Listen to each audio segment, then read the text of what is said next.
2 Coríntios capítulo 13 essa noite. Nós vamos terminar o estudo da nossa carta de 2 Coríntios, finalmente. Foram muitos momentos marcantes que Deus falou conosco, tratou as nossas vidas.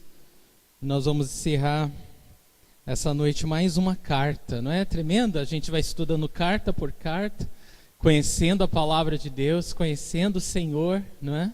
Isso é maravilhoso. E eu só quero lembrar uma coisa antes de nós começarmos, todo domingo de manhã, todos os cultos de Páscoa para nós são evangelísticos, né? Então eu peço que você convide familiares, amigos, né, para que eles possam ouvir a palavra de Deus, conhecer Jesus. E tanto no culto de sexta, lá na FC, né, um culto bem familiar, né? A gente chama os amigos, é alguma coisa bem fora do padrão, do costume, né? Alguma coisa bem casual. Então é bem legal quando as pessoas trazem, né? Convidam pessoas e elas podem conhecer o Senhor. Também no domingo de manhã, na praia, tem muita gente lá, né? Inclusive muitos moradores de rua, né?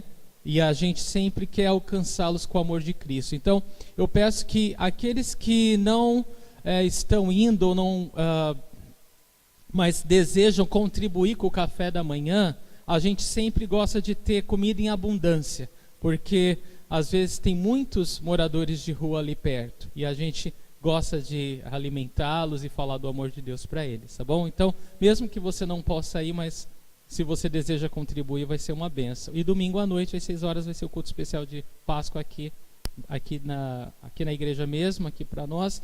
Você pode convidar também, né? Familiares e amigos serão bem-vindos, tá bom? 2 Coríntios capítulo 13, todos estão lá? Amém? Amém? Então, amém. Então vamos lá, vamos ler o capítulo inteiro, são 14 versículos apenas. Essa será a minha terceira visita a vocês. Toda questão precisa ser confirmada pelo depoimento de 2 ou 3 testemunhas.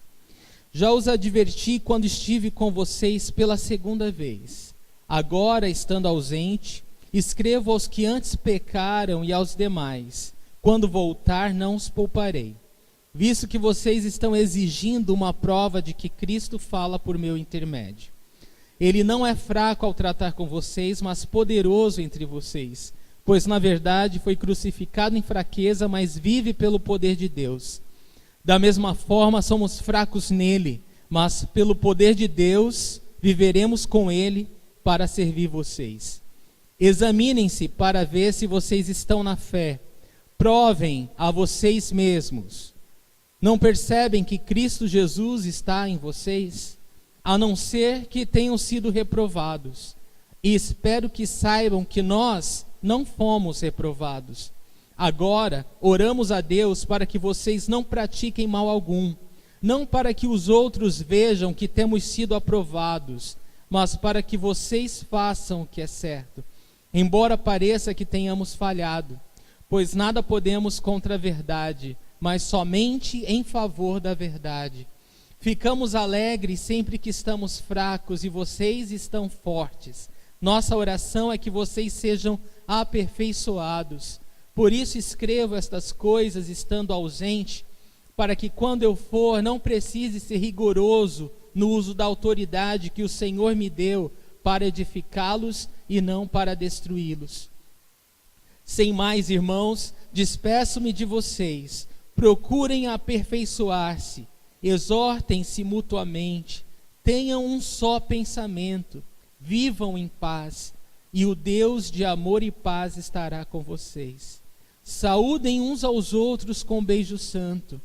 Todos os santos enviam saudações. A graça do Senhor Jesus Cristo, o amor de Deus e a comunhão do Espírito Santo sejam com todos vocês. Vamos orar. Pai, muito obrigado, Deus, por nós chegarmos ao fim de mais uma carta. Eu oro que Teu Espírito Santo nos guie, Deus, essa noite, Deus, em mais esse estudo, que a Tua palavra venha de encontro aos nossos corações, Senhor. Creio que o Senhor já preparou nossos corações para receber a Tua santa e poderosa palavra, Senhor, aquela que tem poder para transformar, para limpar, para purificar, Senhor, para corrigir.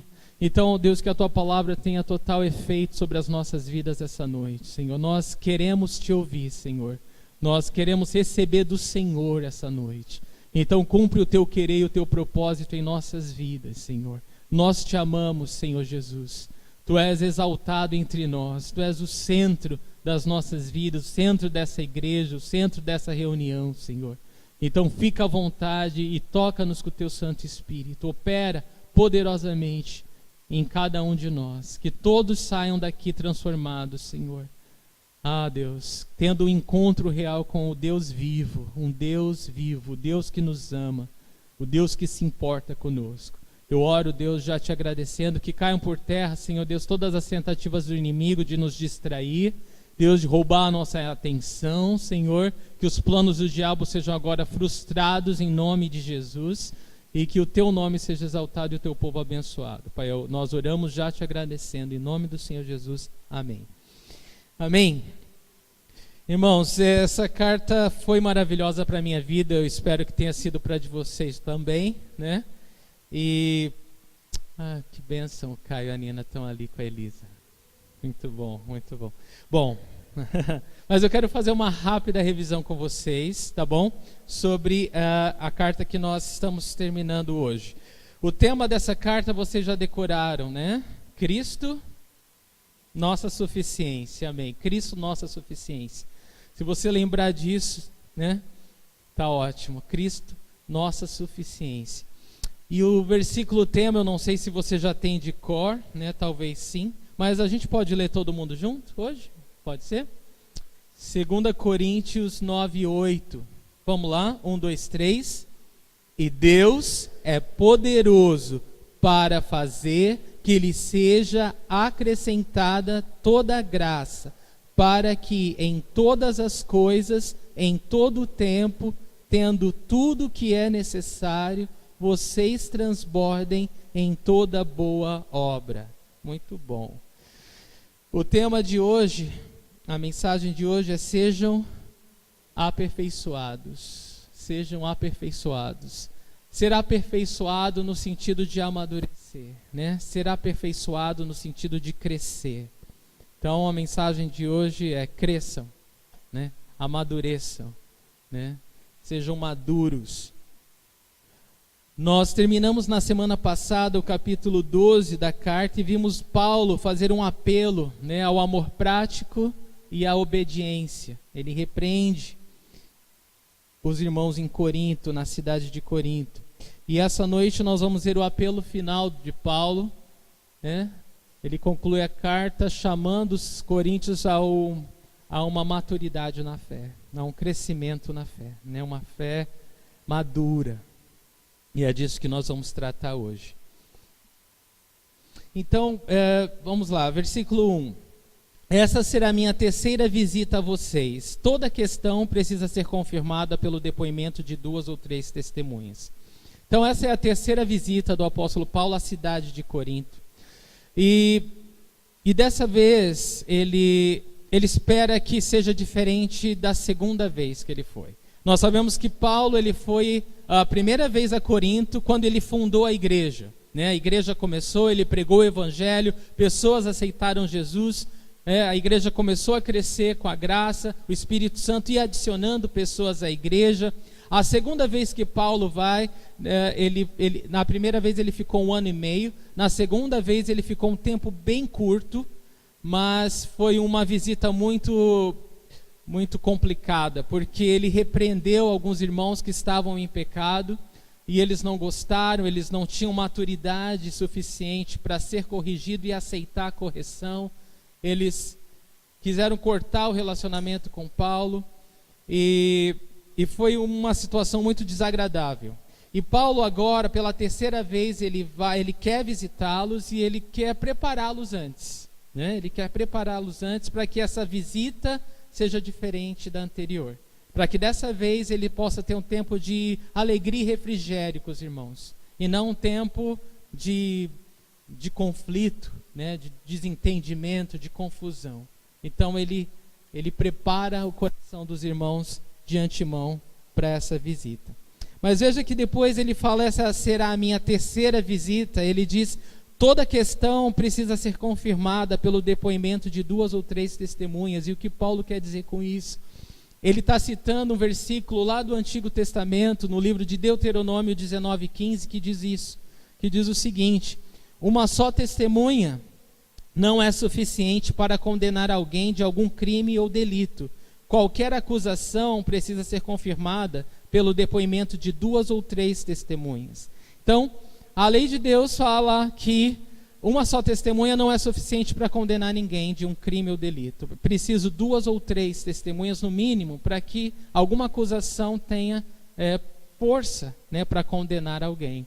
E por que Paulo fala isso? Né? Por que cargas d'água Paulo está falando isso?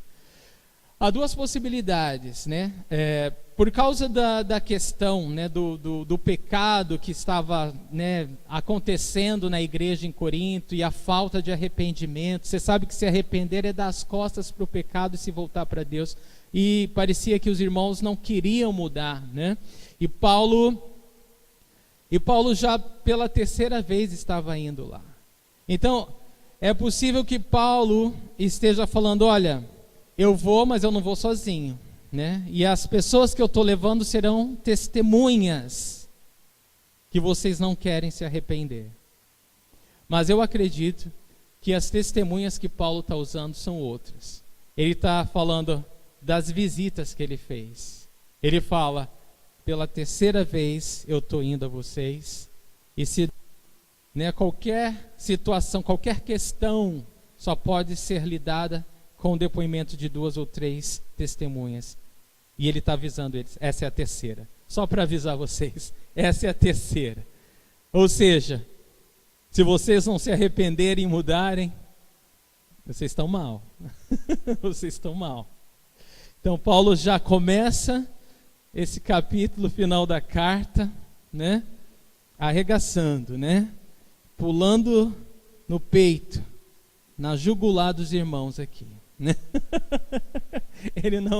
Ele quer que eles realmente entendam, né? Ele não quer que eles tenham dúvida, né? Será que vai acontecer algo? Será que vai pegar alguma coisa? Vai. Paulo vai. Se vocês não se arrependerem, o bicho vai pegar. O negócio vai ficar feio. Versículo 2. Já os adverti quando estive com vocês pela segunda vez. Agora, estando ausente, escrevo aos que antes pecaram e aos demais, quando voltar não os pouparei. Então, no versículo 2, ele não desacelera, né? Ele continua falando, ó. Já visitei vocês 2 vezes, já adverti vocês, eu já adverti, já repreendi, já chamei a atenção de vocês, já falei o que vocês estavam fazendo de errado, certo? Então ele falou, ó, isso daí já foi feito. Agora, estando ausente, escrevo aos que antes pecaram e aos demais. Ele está escrevendo àqueles que estavam em pecado e a todo o resto. Ele está falando para todo mundo, quando voltar, não os pouparei. Não os pouparei do quê? Da punição devida, da disciplina de vida, devida. Paulo está falando, olha, quando eu voltar, a gente vai ter que acertar o que está errado, né? Então, estou dando a vocês um tempo para vocês se acertarem sem mim. Porque quando eu chegar aí, as coisas vão ter que entrar nos eixos, né? Não os pouparei. Mas é interessante quando ele fala para todos, né? Porque você sabe que quando, mesmo que a gente não peque, mas a gente consente no pecado de outro, a gente é tão culpado quanto a pessoa que peca, não é? Nós, como irmãos em Cristo, como igreja do Senhor, nós somos uma família, né? E nós devemos nos importar quando um irmão nosso está mal, quando o irmão nosso está em pecado, está mal, está afastado da vontade de Deus, seja não congregando, seja congregando. Às vezes a gente sabe que o irmão está mal, e às vezes a gente faz vistas grossas para isso, a gente, né, finge que está tudo bem, a gente, né, e isso não é amor, né? Isso não é amor, isso não é o que nós devemos fazer. Então nós precisamos entender que nós somos uma unidade. Quando um membro está ruim, todo o corpo é afetado. Mas quando um membro está bem, todo o corpo é honrado, né? Esse entendimento que é bíblico, ele precisa fazer parte de nós. né? Nós precisamos compreender isso de tal forma que a gente viva isso. Que a gente não venha para a igreja assim como uma programação na nossa agenda semanal. Não, não é. Nós somos a família de Deus. Nós temos um compromisso um com o outro. Nós temos que lutar um pelo outro, defender um ao outro, amar um ao outro, servir um ao outro.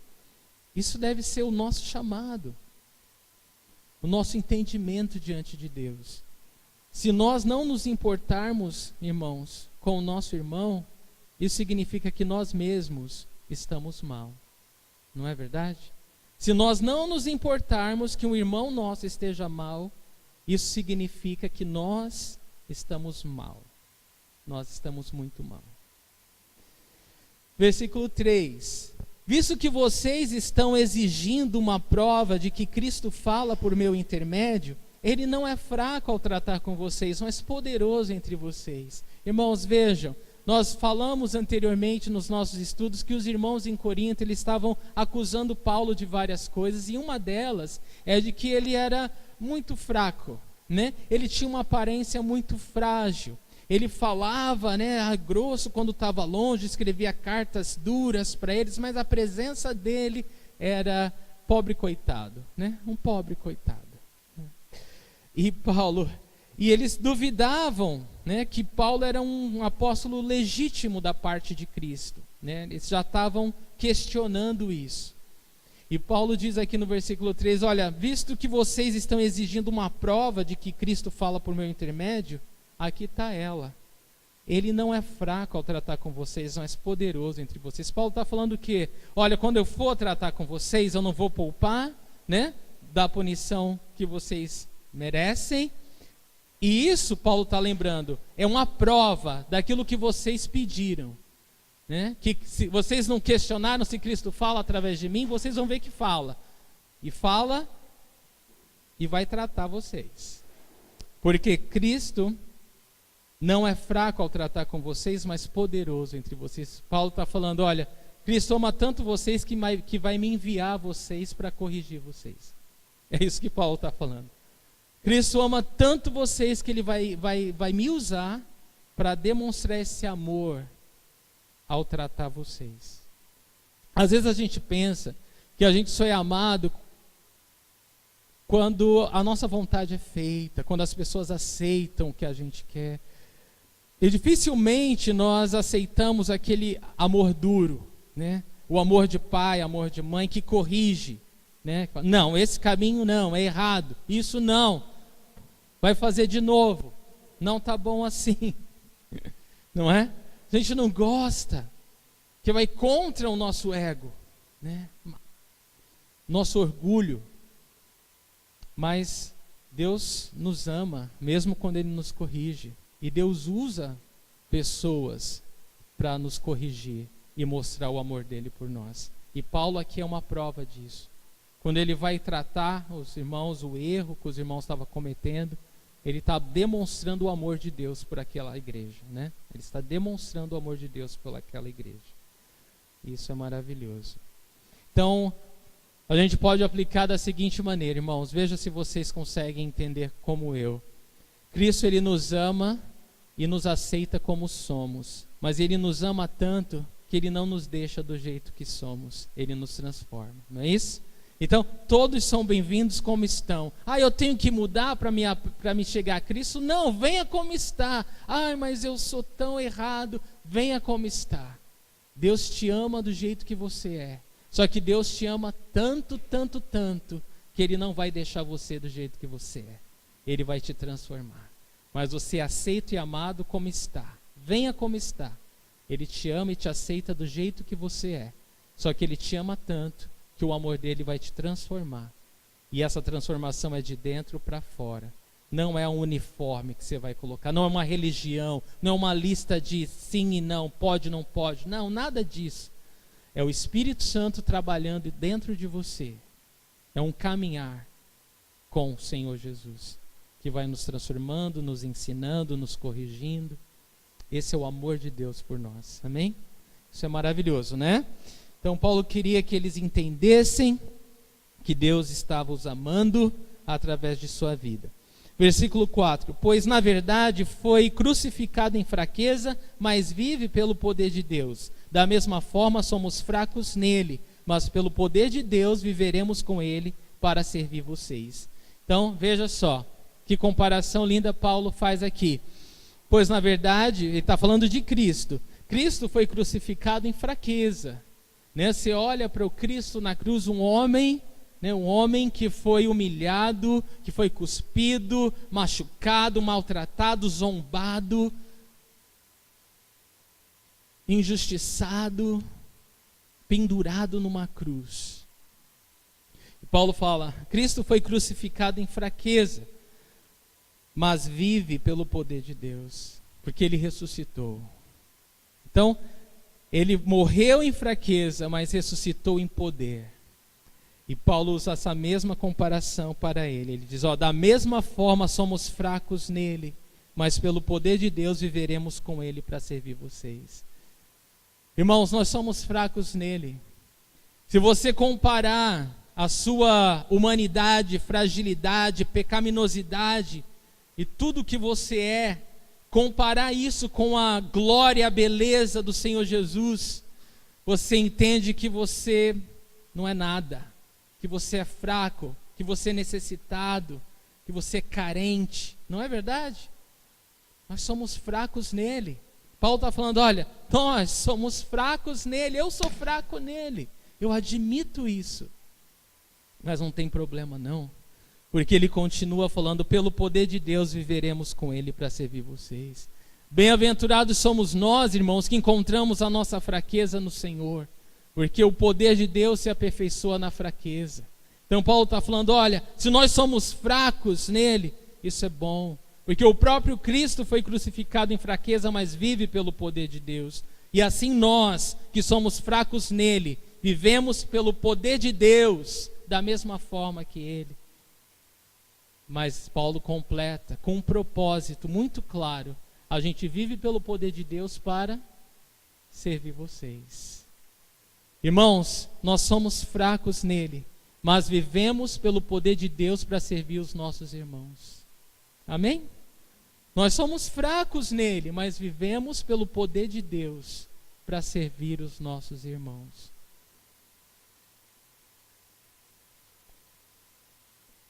E eu amo isso, sabe por quê? Porque eu não sei você, mas quantas vezes, né, você já foi menosprezado, humilhado, envergonhado por alguma coisa que você fez ou é ou tem, não sei. Mas sabe quando você se sente diminuído por outro? Diminuído.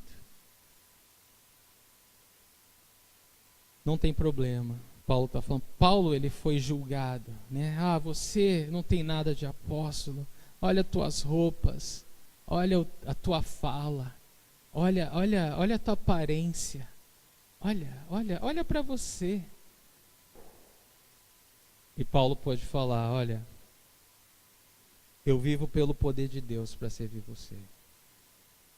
Irmão, se nós, não importa o que você é aos olhos dos outros, não importa sequer o que você é aos seus próprios olhos, importa o que você é aos olhos de Deus, amém?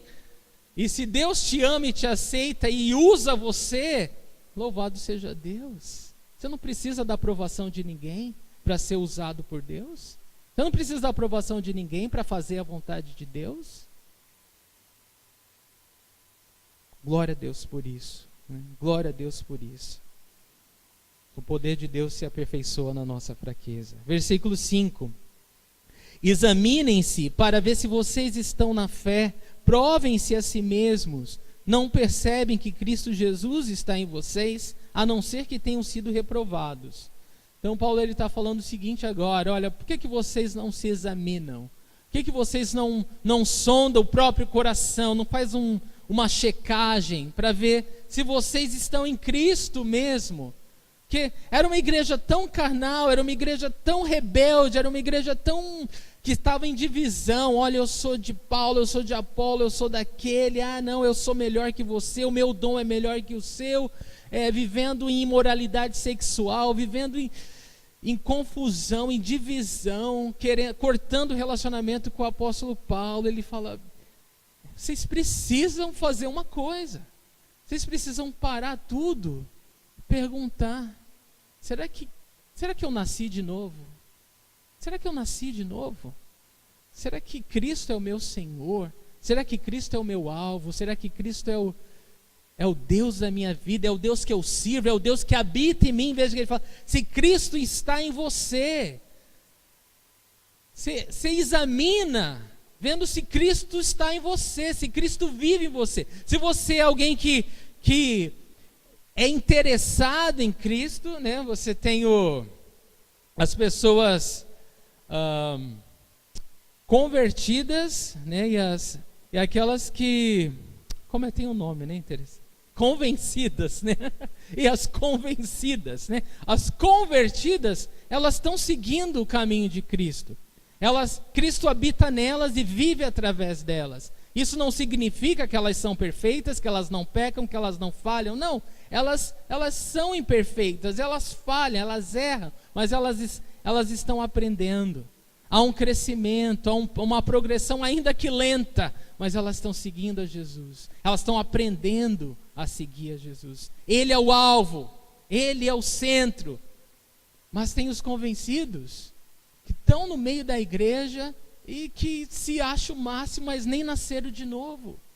Eles não conhecem Jesus como Senhor, como Salvador. Jesus não está morando nele. Eles acham legal a ideia de Jesus. Eles falam que creem, mas nunca tiveram um nascimento genuíno, verdadeiro. E Paulo está falando: igreja, essa é a hora de vocês se examinarem. Essa é a hora para vocês verem que lado vocês estão. Se vocês realmente nasceram de novo, vocês são simpatizantes do movimento. E ele está falando: examinem-se para ver se vocês estão na fé. Provem-se a si mesmos. Não percebem que Cristo está em vocês? A não ser que tenham sido reprovados. E quando ele fala reprovado, ele quer dizer nem nasceram de novo, né? Nem nasceram de novo. A não ser que vocês nem nasceram de novo. Porque o único modo de Cristo não estar em nós é se nós nunca nascemos de novo, né? Não existe nenhuma outra forma de Cristo não estar em nós. Então, por isso ele fala: a não ser que tenham sido reprovados. 1 João 4, de 7 a 9 diz o seguinte, tem até uma canção, né? Amados, vamos amar uns aos outros. Diz aqui 1 João 4, de 7 a 9, amados, amemos uns aos outros, pois o amor procede de Deus. Aquele que ama é nascido de Deus e conhece a Deus. Quem não ama não conhece a Deus, porque Deus é amor. Foi assim que Deus manifestou o seu amor entre nós. E enviou o seu Filho unigênito ao mundo, para que pudéssemos viver por meio dele. Então nós sabemos que estamos na fé, se nós podemos dizer que Cristo vive através de nós. O Espírito Santo, ele testifica ao nosso espírito que somos filhos de Deus. Romanos diz isso para nós. Então há uma convicção interior, no nossa alma, no nosso coração. Eu não sou perfeito, mas eu recebi o amor, o perdão e a graça de Deus na minha vida. Deus está trabalhando em mim, eu sou uma obra em construção. Porque todo que ama é nascido de Deus e conhece a Deus. Mas se nós não nascemos de novo, nós continuamos vivendo para nós mesmos. Eu não tenho tempo para Deus, eu não tenho tempo para a igreja de Deus, eu não tenho tempo para os meus irmãos na fé. Eu não tenho não só tempo, eu não tenho nada, nenhum dom para compartilhar, nenhuma palavra de encorajamento, nenhuma oração para fazer. Eu vivo para mim mesmo. Eu não sei o que é essa dependência de corpo. Eu não sei. Isso é muito perigoso, né? Porque, irmãos, é forte, mas essa vulnerabilidade que a gente tem como corpo, né? Nossa, eu sou um membro do corpo. Eu e você fazemos parte do mesmo corpo. Eu estou ligado a você. Vocês estão ligados um ao outro. Há uma dependência. Eu sei que isso afeta o nosso orgulho. Afeta o nosso jeito de querer ser independente, fazer o que dá na nossa telha, fazer o que me dá vontade, viver para mim mesmo. Todo mundo quer, todo mundo é tentado a isso. Mas quando a gente olha as Escrituras, a gente é confrontado com a realidade de que se nós estamos em Cristo, nós fazemos parte do corpo dele. Nós dependemos uns dos outros. Nós precisamos uns dos outros. Nós servimos uns aos outros. Nós temos um compromisso firmado em Cristo de amar um ao outro, perdoar um ao outro e servir um ao outro. Infelizmente, há muitos que isso ainda passa lá em cima. Tipo, o que você está falando aí? Não estou entendendo nada. E é por isso que esse estudo é um apelo à maturidade. Porque tem uma hora que a gente precisa começar a entender essas coisas, né? Tem uma hora que a gente tem que começar a viver o cristianismo de verdade. Chega de ser espectador. Chega de ser mais um na multidão. Chega de acompanhar Jesus de longe. Não. Tem a hora que a gente tem que pôr a mão na massa. Tem a hora que a gente tem que se comprometer com o nosso chamado em Cristo. E a gente tem que fazer a diferença. Porque é Cristo que age através de nós, irmãos. Então, amemos uns aos outros, pois o amor procede de Deus, e aquele que ama é nascido de Deus e conhece a Deus. Quem não ama não conhece a Deus, porque Deus é amor. Foi assim que Deus manifestou o seu amor entre nós, e enviou o seu Filho unigênito ao mundo, para que pudéssemos viver por meio dele. Então nós examinamos a nós mesmos se Cristo está vivendo em nós, ou se nós estamos vivendo por meio de Cristo. Se nós vivemos por meio de Cristo, nós estamos na fé. Cristo está em nós. Nós nascemos de novo. Podemos estar fracos, podemos estar passando por várias lutas, mas nós sabemos a quem pertencemos, não é? Versículo 6. Espero que saibam que nós não fomos reprovados. Então Paulo, ele fala isso e espera que eles entendam, olha, espero que vocês saibam que nós não fomos reprovados. Ele fala nós, ele e os seus auxiliares, e ele quer que o povo, a igreja em Corinto entenda isso, que a perseverança de Paulo em amá-los, em buscar reconciliação, em buscar perdão e essa conexão de volta, é porque ele os ama, é porque Cristo vive nele. E ele espera que eles entendam isso, né? Então, se nós estamos perseverando na fé e no amor aos nossos irmãos, nós estamos na fé, né? Nós estamos em Cristo. Cristo está vivendo através de nós. Versículo 7 diz o seguinte: agora oramos a Deus para que vocês não pratiquem mal algum, não para que os outros vejam que temos sido aprovados, mas para que vocês façam o que é certo, embora pareça que tenhamos falhado. Olha só o que Paulo diz aqui, irmãos, presta muita atenção nisso. Paulo está falando, olha, eu oro a Deus, eu estou pedindo a Deus que vocês não pratiquem mal algum, né? Que vocês não estejam no caminho errado. Ele está orando a Deus. Mas, olha o que ele fala depois. Não para que os outros vejam que temos sido aprovados, mas para que vocês façam o que é certo. Então Paulo está falando, olha, eu oro a Deus que vocês estejam bem, que vocês não estejam enrolados no pecado. E por que Paulo fala isso? Ele explica, não para que as pessoas olhem para nós e falem, nossa, Paulo, como você é bom, né? Como você é um bom apóstolo, né? Como você é um bom servo de Cristo, porque você mantém todo mundo em ordem. Todo mundo, né, tá bem. Paulo está falando, não é para isso, não. É para que vocês sejam abençoados. Paulo está falando, olha, se vocês fizerem o bem, o que é certo, isso vai abençoar vocês mesmos.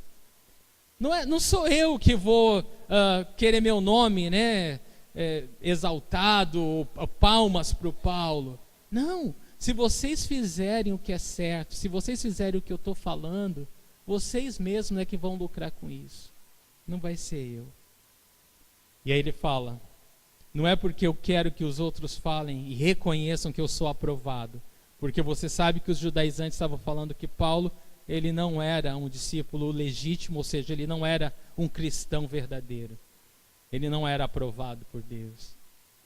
Então Paulo está falando, eu não quero que as pessoas vejam vocês fazendo o que é certo, para que elas olhem para mim com bons olhos. Eu quero que elas vejam vocês fazendo o que é certo, para que vocês mesmos sejam abençoados. É como o pai e a mãe. Sabe, pai e mãe que educa, disciplina, corrige o filho para que ele faça tudo certinho, né? Para que tudo lhe vá bem, para que ele seja abençoado. O pai e a mãe que está educando o filho não está esperando receber, né, o prêmio no final do ano de melhor pai do ano, né, melhor mãe do ano. Nenhum pai, nenhuma mãe educa seu filho esperando um troféu. Todo pai, toda mãe educa seu filho porque entende que é a sua responsabilidade diante de Deus. E a alegria deles, o prêmio deles é ver os filhos indo bem, não é verdade? Essa é a alegria do pai, esse é o maior prêmio que um pai e uma mãe têm. É saber que eles educaram os seus filhos, ensinaram o que é certo e os filhos obedeceram.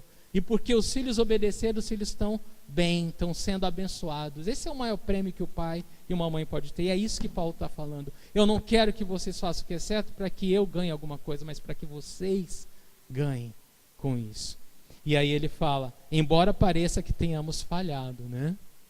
Não é interessante Paulo fazer esse comentário final? Embora pareça que não está dando muito certo, porque olha só o que vocês estão fazendo, né? Vocês não estão me ouvindo, vocês não estão querendo se acertar. Então, aparentemente, parece que nós falhamos. E eu penso às vezes no pai e na mãe, quando o filho quer desobedecer, ele se sente um falho, né? Se sente um fracassado, se sente triste. Mas a gente sabe que cada um responde por si diante de Deus, né? Nós fazemos aquilo que nos cabe fazer. Nós fazemos aquilo que devemos fazer. Mas no final das contas, cada um vai responder pelos seus próprios atos, pelas suas próprias escolhas diante do trono de Deus. Então, mais uma vez, né? Paulo não está vivendo pela aparência. Não importa para Paulo o que as pessoas digam. Falhou, não falhou. Importa para ele fazer o que é certo. Importa para ele lutar até o fim para que os irmãos sejam abençoados. E é assim que deve ser o nosso coração, é assim que deve ser o coração de um pai e de uma mãe.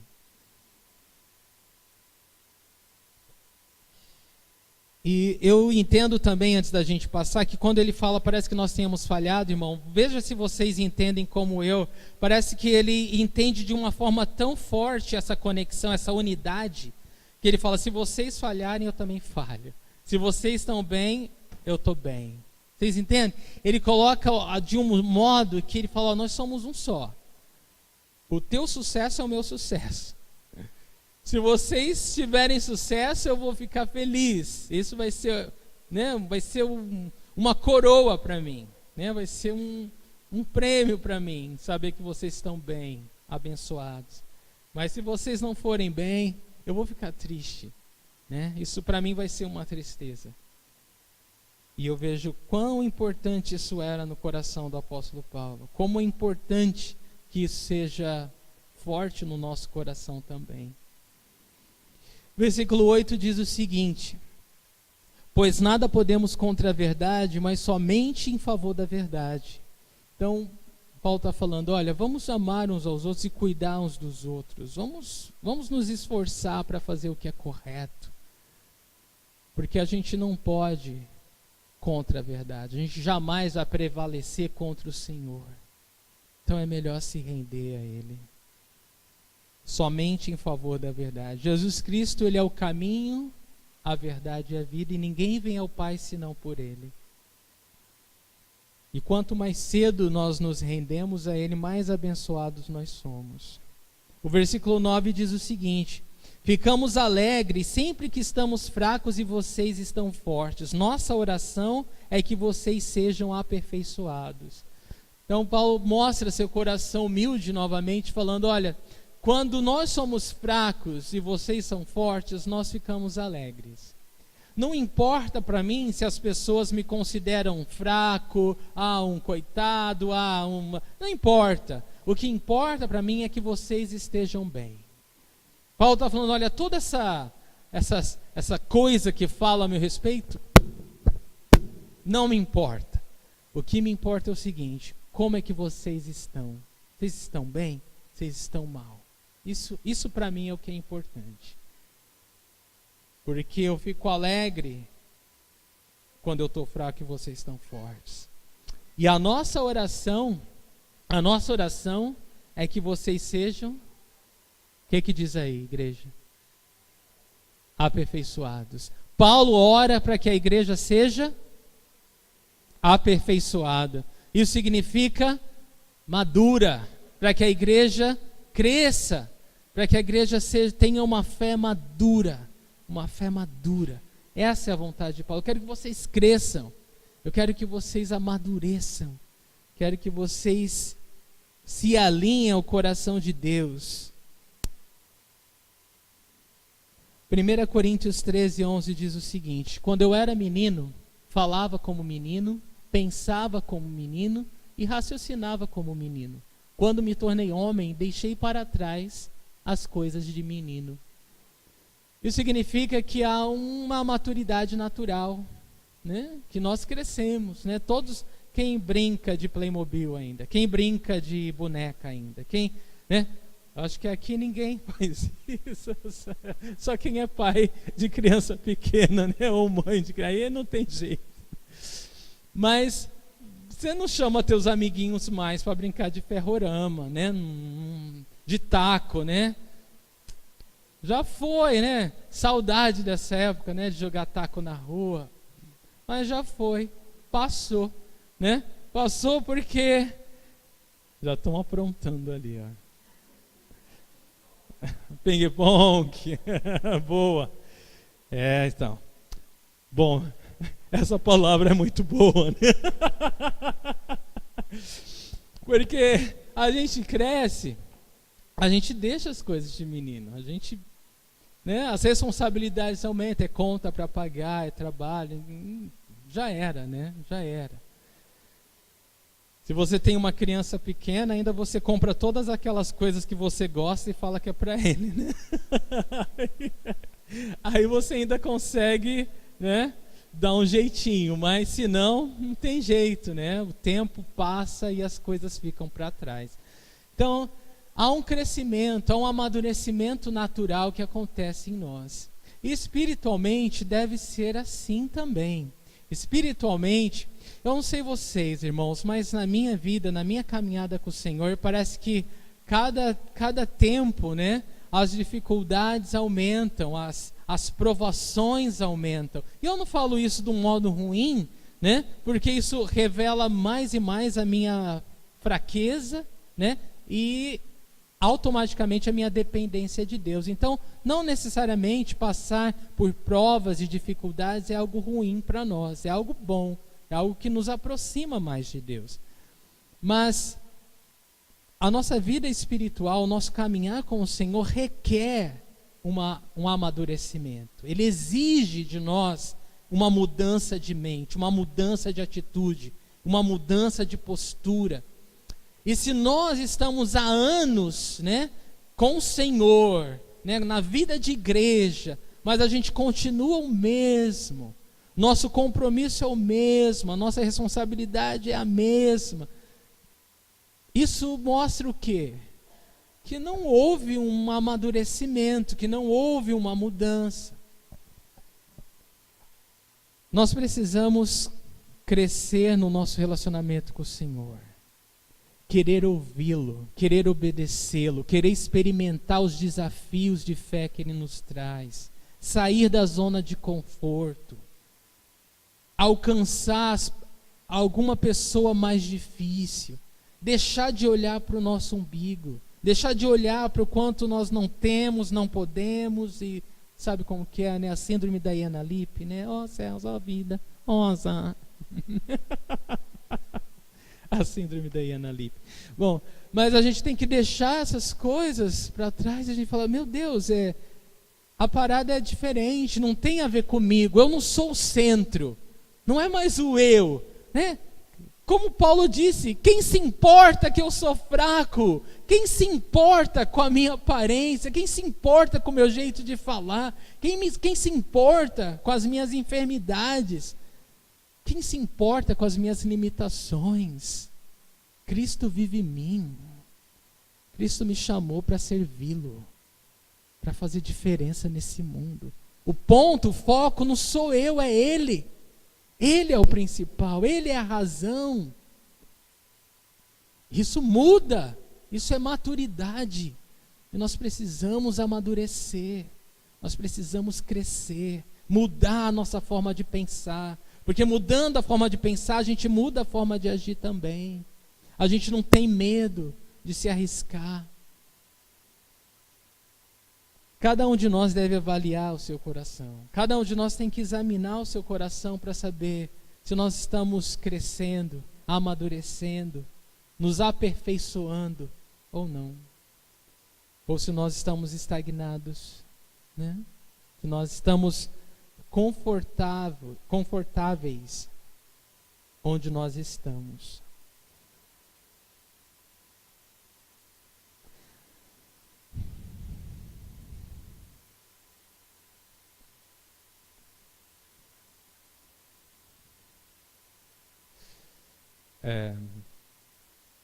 Coloquei algo aqui para falar, mas eu vou falar.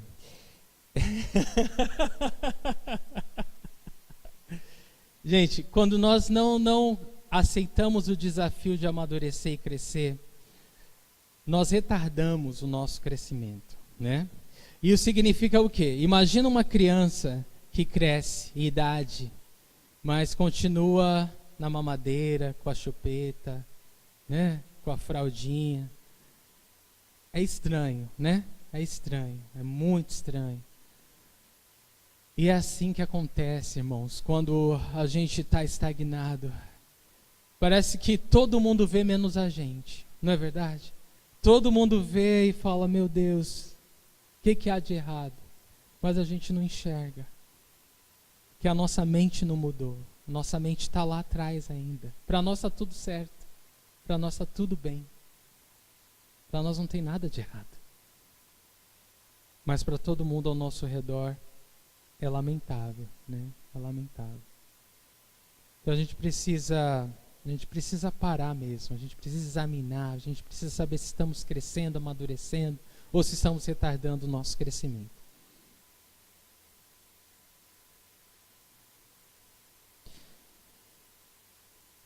E, gente, eu falo só mais uma característica do cristão imaturo. O cristão imaturo, ele é insatisfeito, tá?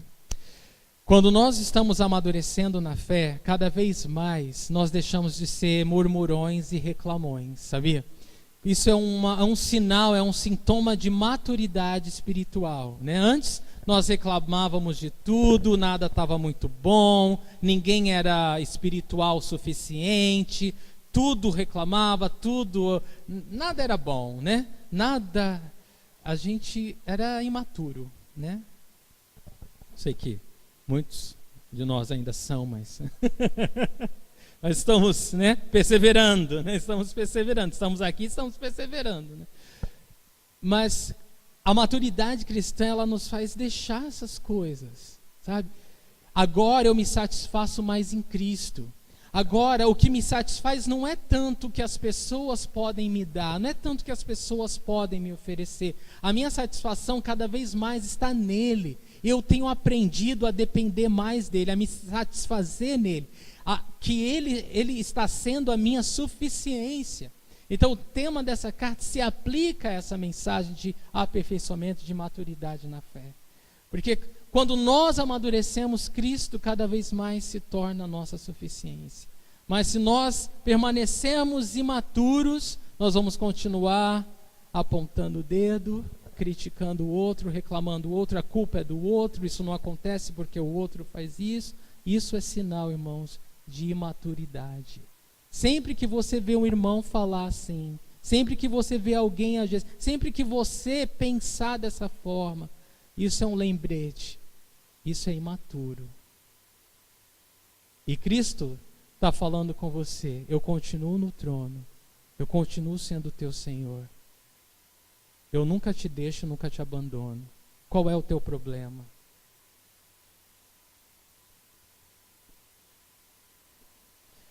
E quando a gente é imaturo, só para terminar, a gente sempre procura uma desculpa para deixar de congregar.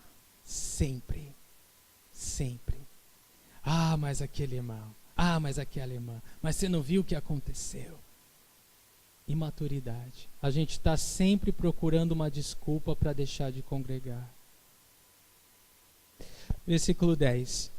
Por isso escrevo essas coisas estando ausente, para que quando eu for, não precise ser rigoroso no uso da autoridade que o Senhor me deu para edificá-los e não para destruí-los. Então Paulo está falando, olha, eu estou sendo bem direto, bem duro agora na minha carta.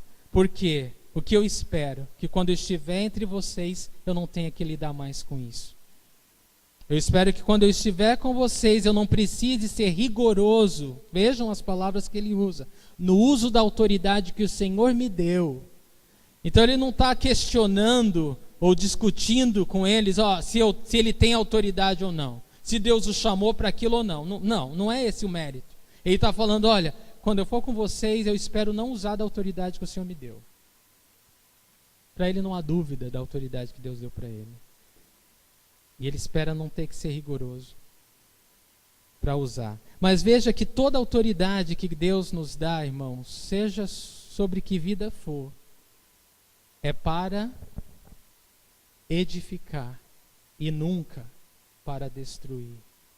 O que nós vemos, infelizmente, são muitos líderes destruindo ao invés de edificar. Edificar é levantar, é fazer crescer. Uma edificação, um prédio, é algo que se constrói, algo que se levanta, do nada você levanta, você ergue. Deus nos chamou para levantar um ao outro, para erguer um ao outro, para fortalecer um ao outro. É isso que é edificar. Deus nos chamou para edificar um ao outro. E quando nós nos edificamos mutuamente, todos nós crescemos, todos nós somos abençoados. Deus nunca nos dá autoridade para destruir, para colocar alguém para baixo, para fazer outro cair. Nunca. Deus nos dá autoridade para levantar e edificar o outro. Versículo 11. Sem mais, irmãos, despeço-me de vocês, procurem aperfeiçoar-se, exortem-se mutuamente, tenham um só pensamento, vivam em paz, e o Deus de amor e paz estará com vocês. Então, Paulo está chegando à conclusão da carta e ele diz que não tem mais nada a tratar, no sentido de correção, de instrução, mas ele dá exortações finais, ele dá alguns encorajamentos finais e ele diz aqui, procurem aperfeiçoar-se. Então, novamente, voltando ao tema da mensagem de hoje, amadureçam, cresçam e apareçam. Não, cresçam e deixem Cristo aparecer, Cresçam e deixem Cristo aparecer em vocês. Na verdade, é isso que ele está falando.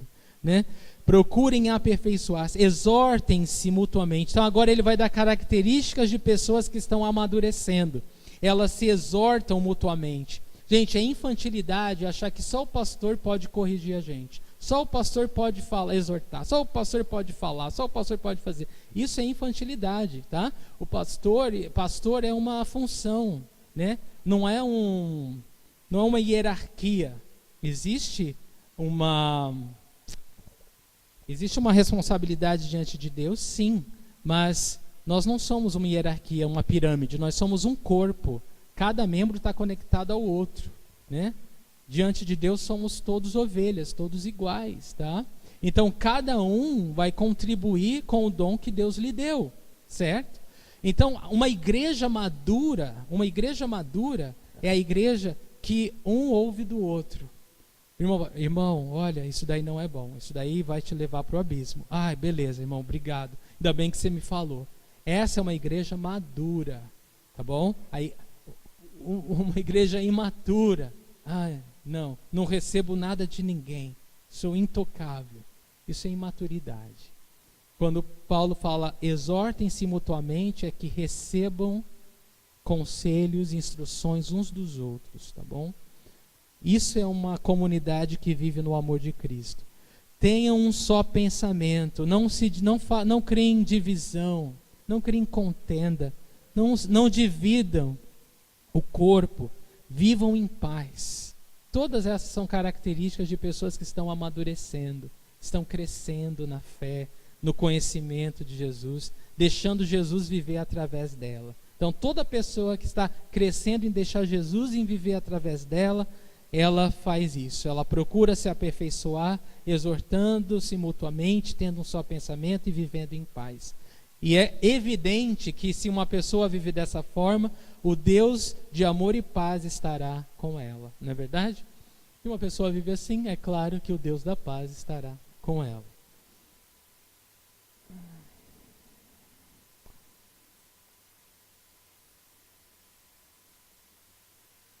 E novamente eu digo, irmãos, é muito importante a gente se importar com o crescimento espiritual do nosso irmão, porque se a gente não está se importando com o crescimento espiritual do nosso irmão, nós não estamos nos importando com o nosso próprio crescimento espiritual. Isso é muito forte. Essa é a principal característica de maturidade, né? E a gente pode sair desse culto, né, com muitas coisas na cabeça, mas se a gente tiver que escolher uma coisa, eu escolheria essa. Se você não está se importando com o crescimento espiritual do teu irmão, você não está se importando com o seu próprio crescimento espiritual. Saúdem uns aos outros com beijo santo, versículo 12. Então, o beijo santo, ou ósculo santo, era um beijo no rosto, como eles costumavam fazer na época. Na nossa cultura, ou né, na nossa época, nem todos os países, nem todas as igrejas têm a mesma cultura, né, de saudar um ao outro com um ósculo santo, com um beijo no rosto. Tá? Mas isso não significa que as pessoas estão transgredindo algum mandamento. Tá? É só uma questão de cultura diferente.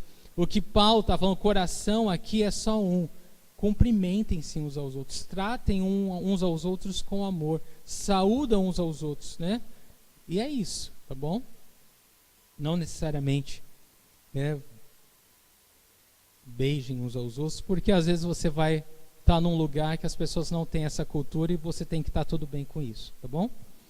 Versículo 13, todos os santos lhes enviam saudações, né? Todos aqueles que estavam com Paulo na hora que ele escreveu a carta aos irmãos em Corinto, estavam mandando saudação para eles. E o versículo 14, que é o versículo final da carta, ele termina com uma bênção tríplice aqui. Ele cita as três pessoas da Trindade. Ele fala: a graça do Senhor Jesus Cristo, o amor de Deus e a comunhão do Espírito Santo sejam com todos vocês. E essas três graças, três bênçãos divinas, né, nós devemos nos esforçar para viver, né? O amor, a permanecer nela, né? No amor de Deus, na graça de Jesus, na comunhão do Espírito Santo. Amém? Então, para nós concluirmos esse estudo, essa carta, eu fiz algumas perguntas, tá? Que a gente vai meditar agora, no momento da ceia. E as perguntas Cristo tem sido suficiente para você? Sim ou não? Você está crescendo na fé e no seu relacionamento com Deus? Sim ou não? Ou você sente que está estagnado? Às vezes nós sentimos que estamos estagnados, né? Porque a gente não sente o arrepio que sentiu, né, anteriormente, né? Mas no começo a gente é um bebê, né? Deus carrega a gente no colo, mas depois a gente vai ficando mocinho, né? Vai crescendo e Deus vai tratando a gente como um adulto, né? Não mais como uma criança. Então tudo isso é natural. Mas você tem que ver se você está crescendo no teu relacionamento com o Senhor ou você continua lá parado, estagnado, né? Você pode pedir para o Senhor sondar seu coração essa noite? Pede para o Espírito Santo revelar a você, né, se existe, como você está, e pedir para que Ele guie você para mais perto dEle. E após esse exame, diga o seguinte: Senhor Jesus, só Tu és suficiente para a minha vida. Pode fazer isso? Então vamos ficar de pé e agradecer ao Senhor. Senhor, nós Te louvamos e nós Te agradecemos, Senhor. Obrigado, Deus, pelo término de mais uma carta, Deus.